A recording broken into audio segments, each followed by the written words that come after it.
जर्नीमध्ये तुमचे सर्वांचे स्वागत आहे. सकाळीचं रुटीन मॉर्निंग वॉकचं मी आवरून त्यानंतर मेडिटेशन केलं. त्यानंतर सगळं आवरून देवपूजा आवरून घेतली.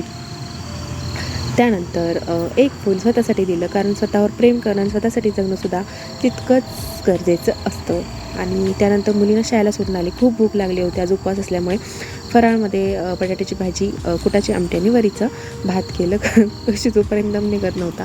त्यानंतर छानपैकी फराळ करून घेतला. आणि तिथे आली होती की मुलींचे कपडे असेल तर जुनी द्या, तर ते सगळं शोधून मी ऑलरेडी ठेवले होते. आणि ते सगळं आणि फराळाचं थोडं राहिलेलं ते दिलं. त्यानंतर गाणी गुणगुणत थोडं शिवणकाम केलं. त्यानंतर क्लासची तयारी केली आणि परत क्लासमध्ये गेले. क्लासमध्ये जाऊनसुद्धा शिवणकाम केलं. त्यानंतर घरी येऊन आणि थोडं शिवणकाम केलं.